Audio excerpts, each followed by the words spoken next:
सांसों का जो अच्छा अच्छा होता है। हाँ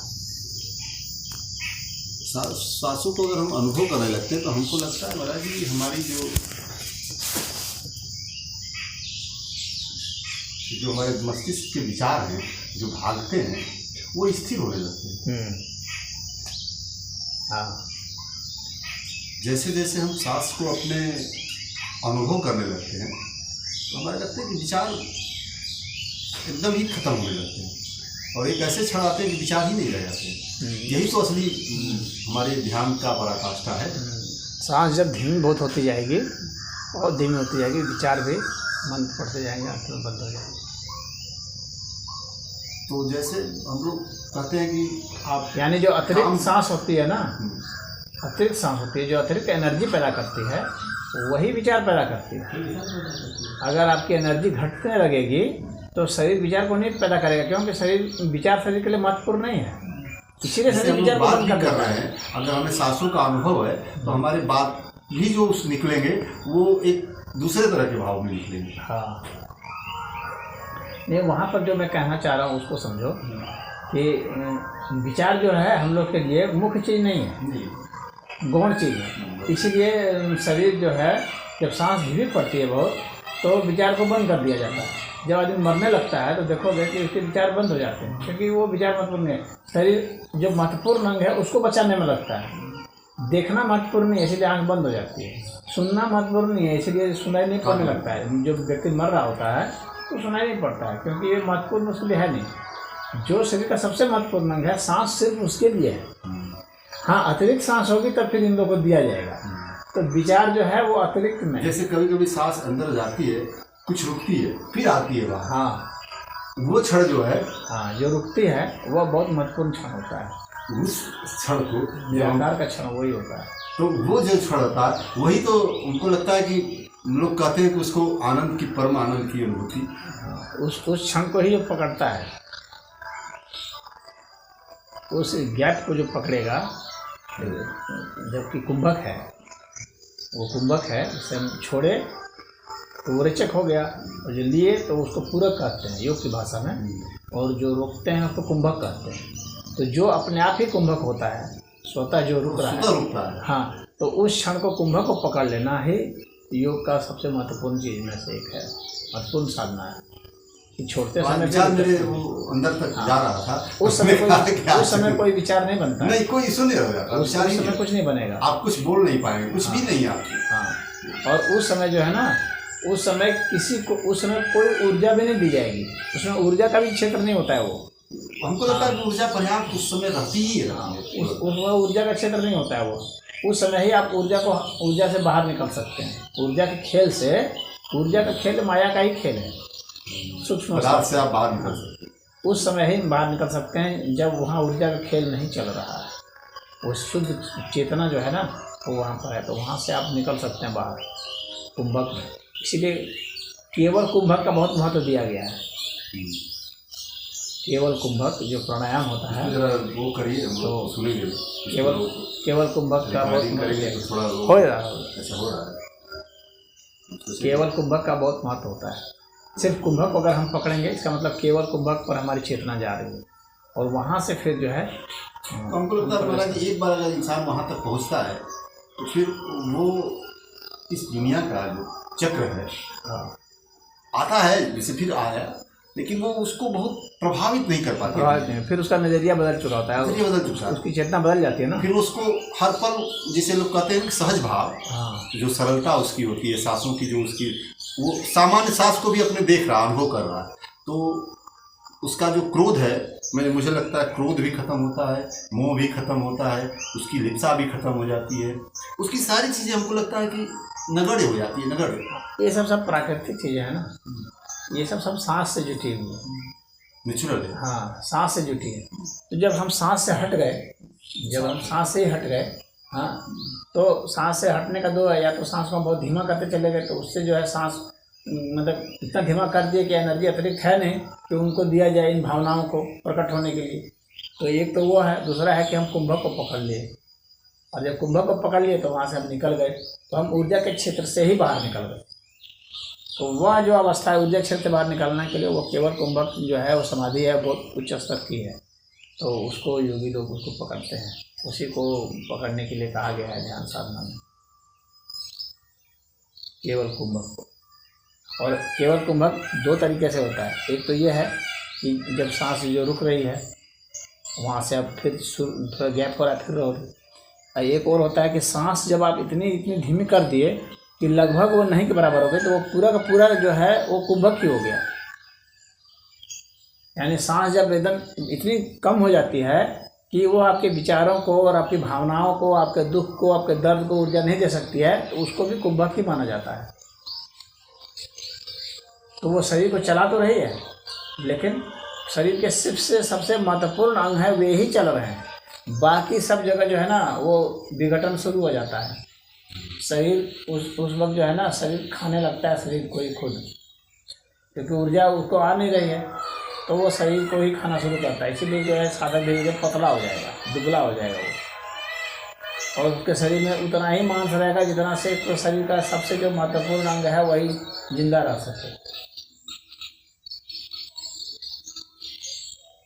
उससे ज़्यादा उसको नहीं मिलेगा। ईश्वर का व्याख्या करना बड़ा ही आनंद का, हमको लगता है वो आनंद इतना आनंद है कि फिर उससे निकलना बड़ा वो।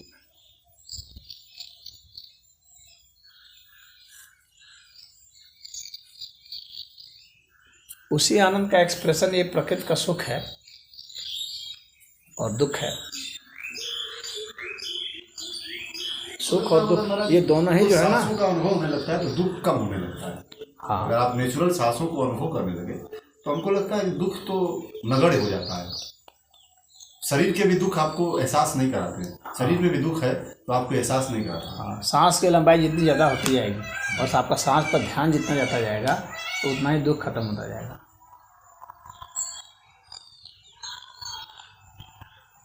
दुख क्या है? वो मन की प्रतिकूल अवस्था है दुख, तो मन का ही केमिकल है ना। हाँ, तो मन के ऊपर जब आप जो है नियंत्रण कर लिए तो दुख के ऊपर नियंत्रण हो गया। लेकिन दुख पर नियंत्रण होना और दुख से पार हो जाना दोनों अलग अलग चीज़ हैं। पार हो जाना के मतलब कि अब वहाँ को नियंत्रण करने की कोई जरूरत नहीं है, वहाँ पर अहंकार नियंत्रण नहीं करना, आपको है भी तो आप उसी में है। हाँ, तो अहंकार का विषय नहीं रह गया, अहंकार से आप आगे निकल गए। फिर दुख भी अहंकार का विषय होता है, तो उससे आगे निकल गए फिर तो दुख सुख सब बराबर हो गया, फिर कोई फर्क नहीं पड़ रहा है उसके लिए। रोना गाना हंसना वही संभव हो गया ना। हाँ, दुख और सुख। हाँ, वो संभव की स्थिति।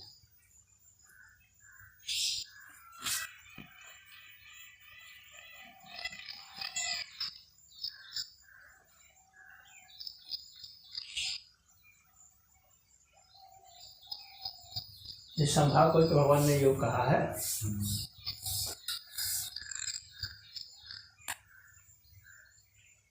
समत्वम योग उच्चयते, योगस्था इसीलिए योग तो कहा ही गया कि जोड़ है।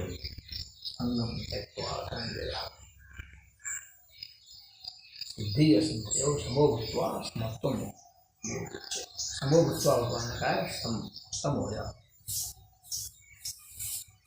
सिद्धि असिद्धि सब चीज में सम हो जा, वही योग है।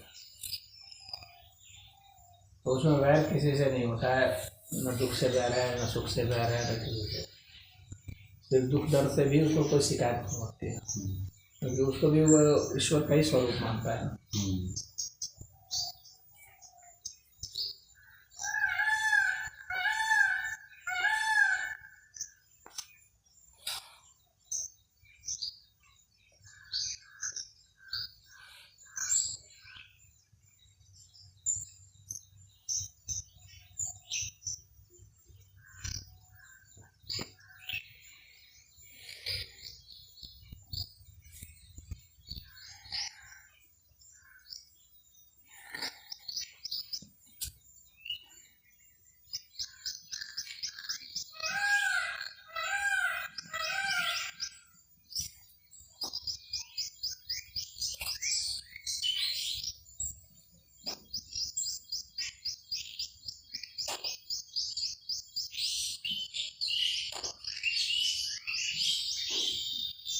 श्वास में पांचों तत्वों का प्रवाह होता है, यानी अग्नि तत्वों का, जल तत्व का, वायु तत्व का, आकाश तत्व का, पृथ्वी तत्व का, सबका प्रवाह होता है। उसमें जो तत्व हावी होता है, सांस में जो तत्व हावी होता है उसके अनुसार से ही उसको परिणाम आता है।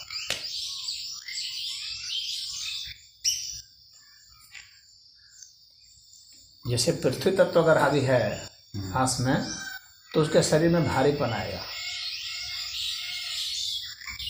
आलस्य आएगा, शरीर में मोटापा आएगा,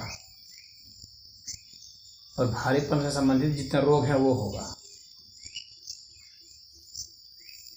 और अगर सांस में जल तत्व हावी है तो फिर जल से संबंधित होगा कि वो व्यक्ति जो है कुछ ज़्यादा भावुक प्रवृत्ति का होगा, और आसानी से मतलब कि भावनाओं में बह जाने वाला, रोने धोने वाला, शिकायत करने वाला,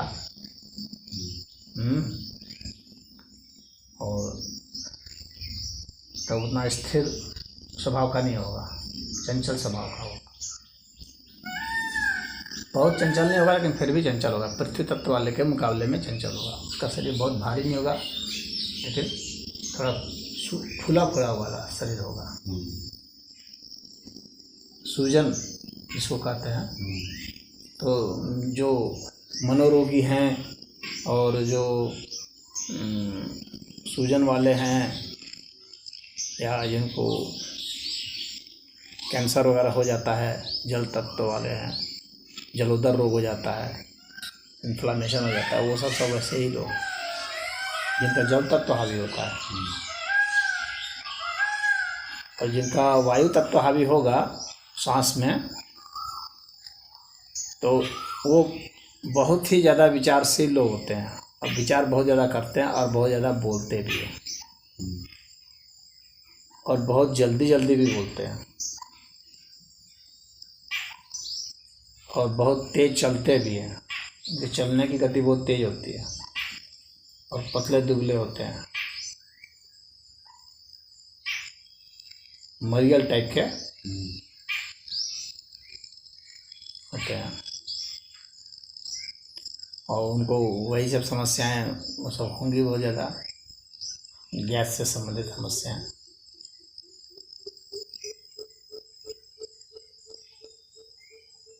और अग्नि तत्व वाले होंगे वे गर्म मिजाजी होंगे, पित्त उसमें हावी रहेगा। सांस में जिसका अग्नि तत्व होता है उस समय वो भी पतले दुबले रहेंगे लेकिन उनमें चमक होगी। वायु तत्व वाला जो पतला दुबला होता है उसमें चमक नहीं होती है, वो बुझा बुझा सा होता है। लेकिन अग्नि तत्व वाला जो है वो पतला होगा लेकिन चमक होगी, और गठीले बदन का होगा, फुर्तीला होगा, लेकिन उसकी वाणी में आग होगी, जहरीला बोलेगा भी और क्रोधित होकर के बोलेगा, गुस्से में बोलेगा। और आकाश तत्व वाला जो है वो शांत रहता है, बहुत मध्यम बोलता है,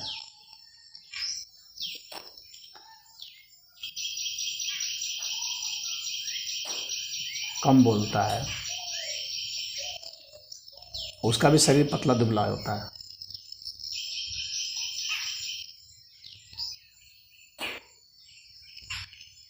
अब अलग अलग समय में अलग अलग तरह की सांस भी चलेगी, बदलती रहेगी। हाँ, जैसे जल तत्व जब हावी होगा ना तो सांस की लंबाई बहुत ज़्यादा होगी,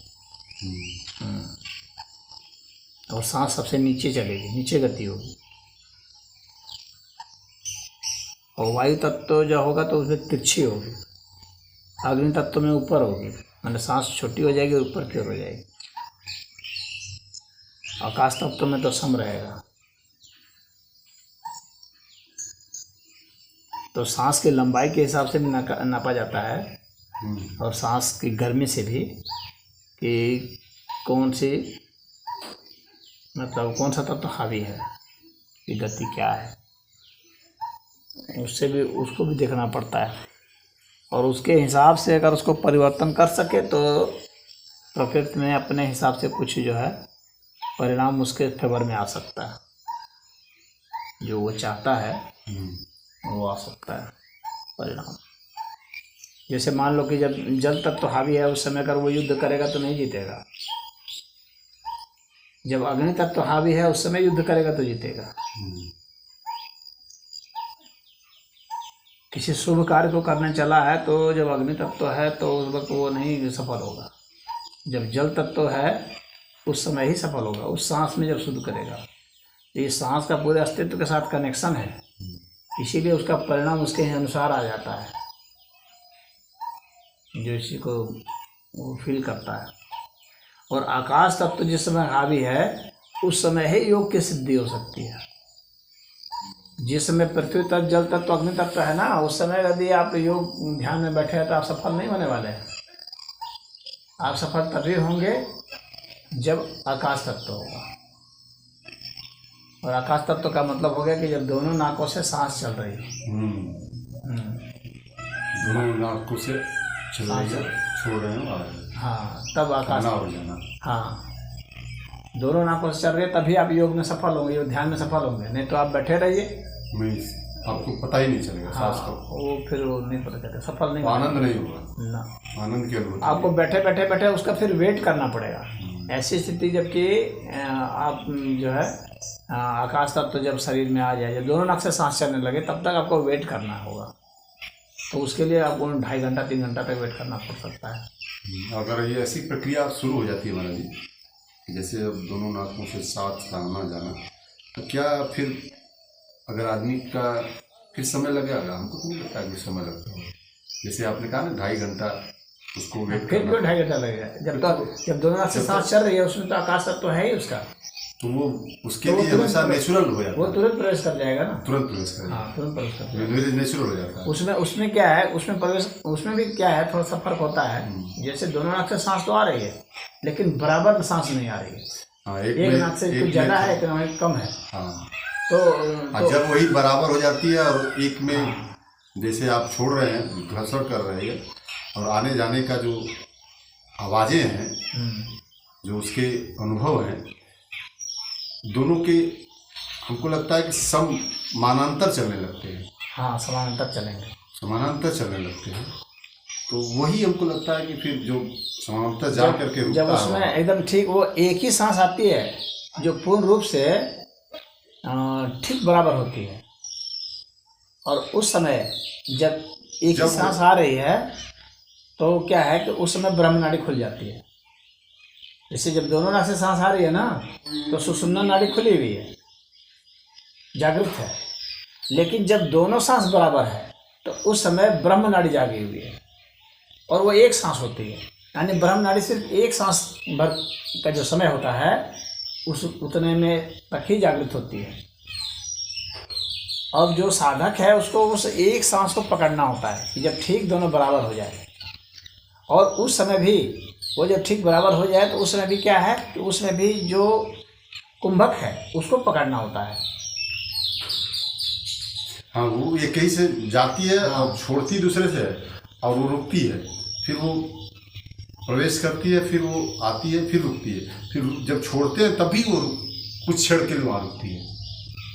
हाँ, तो जब सांस छूटेगी तब फिर थोड़ी देर रुकेगी और फिर जब सांस भरेंगे तब थोड़ी देर रुकती है। तो मेरे कहने का मतलब है कि जब ये बाएं नाक से सांस चल रही है, दाएं नाक से सांस चल रही है, जब दोनों नाक से सांस चल रही है तो उस वक्त जो है सुषुम्ना नाड़ी जागृत हो गई। जब हम दोनों नाक के बराबर सांस आने लगी तो उसमें चित्रिणी नाड़ी जागृत हो जाती है। तो चित्रिणी नाड़ी जब जागृत हो जाएगी तो उसमें भी जब एकदम ठीक जब जो उसका गैप है जो कुंभक वाला, हाँ, और वो एक ही बार होगी, चित्रिणी नाड़ी भी एक ही सांस की जागृत होगी। लेकिन वो जो गैप है उस गैप को जब पकड़ेगा तो ब्रह्म नाड़ी जागृत हो जाएगी। यानी कुंभक को पकड़ लेगा तो उस एक सांस में भी कुंभक को अगर उसने पकड़ा तो ब्रह्म नाड़ी में प्रवेश हो जाएगा। अगर नहीं पकड़ पाया तो चित्रिणी नाड़ी से फिर वो जो है वो वापस आ सकता है, फिर मौका नहीं मिलेगा। फिर अगर फिर 2.5 घंटा का उसका वेट हो सकता है कि करना पड़ जाए। या फिर मान लो कि उतना अगर नहीं हुआ, अगर फिर से वापस नहीं आया तो इतना तो है कि थोड़ी देर तक वेट करना ही पड़ेगा। कि चितनी नाड़ी में ही उसका रोज का प्रैक्टिस रहेगा। हाँ, तो वो चितनी नाड़ी में रुका हुआ है, अगर उसको कोई बहुत और ज्यादा प्रयास नहीं करना पड़ेगा, हमको लगता है। यदि और क्रिया वो नहीं किया ना, बैठा ही रहा ना, तो फिर ऐसा नहीं है कि ये जल तत्व तो उसमें आ जाएगा और पृथ्वी तत्व आएगा, ऐसा नहीं होगा। बस वो बैठा रहा। लेकिन अगर वो उसने हट गया, अपना पोजीशन बदल दिया, तब ऐसा हो सकता है। तो अगर वो बैठा रहेगा तो चितनी नाड़ी में फिर थोड़ी देर के बाद करीब तकरीबन 10-15 मिनट के बीच में फिर ब्रह्म नाड़ी को उसको पकड़ने का मौका मिल जाएगा। तो चितनी नाड़ी के बाद फिर ब्रह्म नाड़ी, ये होगा। यानी दोनों सांस लगातार चलती रहेगी और फिर ऐसा आएगा कि दोनों सांस एकदम बराबर हो जाएगी। और ठीक एकदम बराबर हो जाएगी तो उस वक्त जो उसका जो गैप है कुंभक का है, जिस समय की कोई सांस ली गई और अभी ना ली गई है ना छोड़ी गई है, रुकी हुई है, उस समय अगर उसमें उसका ध्यान चला गया तो ब्रह्म नाड़ी में उसका प्रवेश हो जाएगा। उस गैप में चला गया तो उस समय का गैप में, तो वह सबसे महत्वपूर्ण जो है क्षण वही होता है। और उसमें अगर प्रवेश कर गया, हालांकि बहुत फ्रैक्शंस ऑफ सेकंड का समय है वो, तो ब्रह्म नाड़ी में उसका प्रवेश हो जाएगा। उसके बाद तो उसको कुछ नहीं करना है, फिर तो अपने आप जो होना है उसको होना है। साधक यहीं तक कुछ कर सकता है, यहाँ के बाद उसको कुछ नहीं करना। फिर तो उसमें उसका प्रवेश हो गया, फिर तो उसकी चेतना स्वयं यही उसमें प्रवाहित होने लगेगी। ब्रह्म नाड़ी में प्रवेश होने से ही जो है ब्रह्म गति को प्राप्त होगा।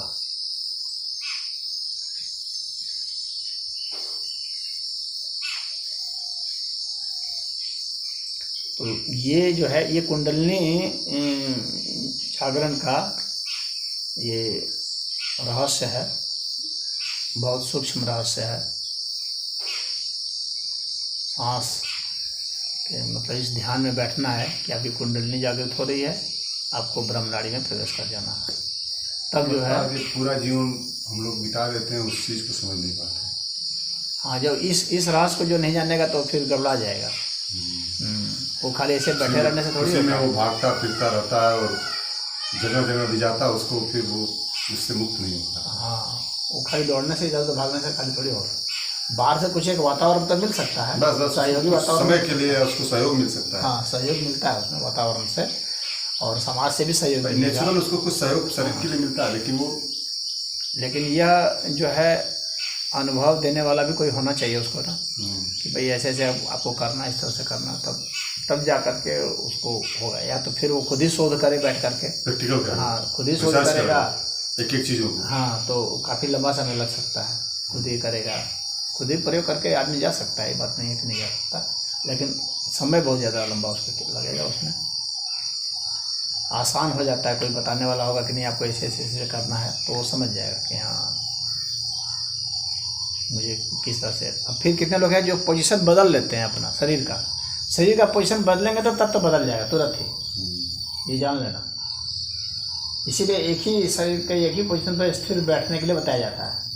बहुत लोग क्या करते हैं, उलट पुलट करते रहते हैं तो उलट पुलट करेंगे बस शरीर का तब तो बदल जाएगा, दूसरे रूप में आ जाएगा। हाँ, फिर बदल जाएगा। आपके जो सांस की प्रक्रिया है बदल जाएगी, क्योंकि करवट बदलेंगे तो नाड़ी बदल जाएगी। जैसे ही अपना पोजीशन को थोड़ा सा टिल्ट करेंगे ना, वो तो हमेशा, यहाँ तक कि व्यक्ति का सेंटर ऑफ ग्रेविटी बदलेगा तो उससे भी बदलाव हो जाता है। थोड़ा सा झुक गया एक तरफ से तो उसका जो है डायरेक्शन बदल गया, उसकी ग्रेविटी बदल गई ना, सेंटर ऑफ ग्रेविटी कहीं और थी अब कहीं और हो गई, तो उससे भी फर्क पड़ जाएगा। उससे तत्व बदल जाते हैं, फिर उसको समय लगेगा ज़्यादा। इसीलिए एक ही पोजीशन पर एकदम बिना आगे पीछे दाएं बाएं हुए एकदम स्थिर बैठे रहना है। यहाँ तक कि पलके भी, अगर आंख भी थोड़ा सा इधर उधर हिला दिए ना तो पोजीशन बदल जाती है। हाँ, तुरंत वो उसमें विचरण करने लगता है कि वो ध्यान की जो अंदर की चेतना है वो फिर आप शून्य चेतना से बाहर आने लगते हैं। चेतना आँख की पोजीशन भी नहीं बदलनी चाहिए उसको।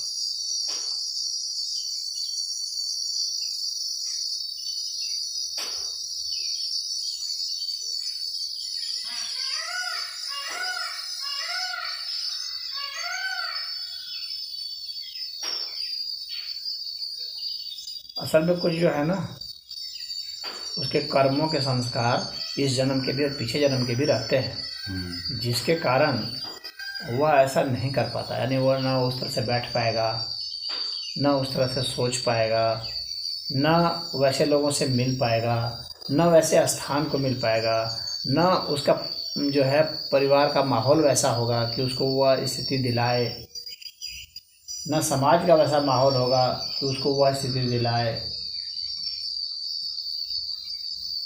सभी के माहौल जब सब मिल जाएंगे, सब आपके फेवर में होते चल जाएंगे हर चीज़, हाँ, तब जा कर के आप उस चीज़ को प्राप्त हो सकते हैं, अन्यथा ऐसे नहीं हो सकते। उसमें एक भी कोई फैक्टर इधर उधर हुआ ना, तो अब मान लीजिए आप जन्म गए पाकिस्तान में उदाहरण के लिए, तो वहाँ आप क्या ध्यान कराएंगे? वहाँ कौन ध्यान करने देगा आपको? हाँ, तो ये माहौल, ये देश का माहौल हो गया, समाज का माहौल हो गया। उटपटांग जगह में आप जन्म जाएंगे, अफ्रीका के जंगल में वो जनजाति क्षेत्र में जन्म गए, तो क्या वहाँ पर आप करेंगे? कौन से आपको वो मिलेगा? वहाँ तो बस किसी तरह से जानवरों को मारना है और किसी तरह से पेट पालना है, और पेट पालना है, बच्चा पैदा करना है, कुछ बोलना है, फिर उसके बाद मर जाना है बुढ़ा होकर के। वहाँ शरीर से बाहर सोचते कहाँ हैं? वहाँ बस शरीर के लिए तो रात दिन काम करते हैं, शरीर से काम करना, शरीर के लिए काम करना है, चेतना के लिए वहाँ काम कहाँ करना है? अब बहुत बड़े बड़े यूरोपियन और अमेरिका के देश में भी ऐसा है। ये तो भारत से बहुत सारे योगी साधु संत गए हैं और बहुत सारे ग्रंथ गए हैं, तो फिर उस दिशा में सोचना शुरू किए कि नहीं, शरीर से बाहर भी कोई अस्तित्व है। नहीं तो क्या, जब सारा भोग भोग करके थक जाते हैं तो फिर क्या ड्रग लेने लगते हैं और एडवेंचरस स्पोर्ट्स में जाने लगते हैं। वो सारा खेल शरीर का ही है फिर। हाँ, फिर ऊपर से पहाड़ से कूदेंगे तो पहाड़ पर चढ़ेंगे, हाँ, तो वो डाइविंग करेंगे, सारा खेल फिर शरीर का। फिर वो लोग अपने ज़िंदगी को रिस्क पर डालते हैं क्योंकि उससे कुछ मज़ा आएगा, कुछ रिस्क लेंगे ज़्यादा ना, तो ज़्यादा रोमांच होगा उसी केमिकल के लिए। तो वो शरीर का ही सारा वर्क करते रहते हैं, और फिर जब बहुत थक जाते हैं ये सब करते करते भी, तो ज़िंदगी से फ्रस्ट्रेशन हो जाता है, उनको समझ में नहीं आता है ज़िंदगी है किस लिए। फिर वही जो है ड्रग लेंगे और फिर ड्रग से मरेंगे, ज़ॉम्बी बनते हैं।